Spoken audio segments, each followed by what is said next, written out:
بسم اللہ الرحمن الرحیم۔ اسی طرح ہی حج کے متعلق حضور صلی اللہ علیہ وسلم نے بخاری شریف میں حدیث نمبر 2875 ہے کہ حضور نے فرمایا، حضرت عائشہ صدیقہ بیان کرتی ہیں کہ استأذنت النبی صلی اللہ علیہ وسلم فی الجہادی، میں نے حضور اکرم صلی اللہ علیہ وسلم سے جہاد میں شرکت کی اجازت مانگی تو حضور نے فرمایا فقال جہاد کن الحج، حضور نے فرمایا تمہارا جہاد حج ہے۔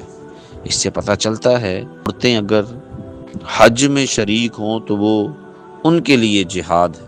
پھر بیہقی میں حضرت بریدہ رضی اللہ تعالی عنہ سے روایت، حضور نے فرمایا النفقۃ فی الحج کالنفقۃ فی سبیل اللہ ب700 ضعف، حج میں خرچ کرنا جہاد میں خرچ کرنے کی طرح ہے اور 1 روپے کا بدلہ 700 روپے ہے، یعنی اللہ اس میں 700 گنا تک حج پر جو ہم خرچ کرتے ہیں اس کا اجر اللہ تبارک و تعالی دیتا ہے۔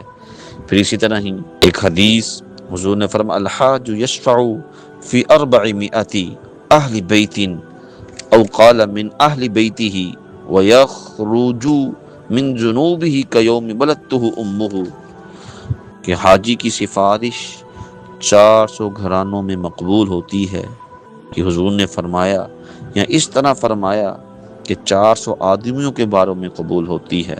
حاجی اپنے گناہوں سے ایسا پاک ہو جاتا ہے جس طرح پیدائش کے وقت بچہ پاک ہوتا ہے۔ تو یہ حج کی فضیلت، حج کرنے والے کے متعلق فضائل ہیں۔ اللہ ہم سب کو عمل کی توفیق عطا فرمائے۔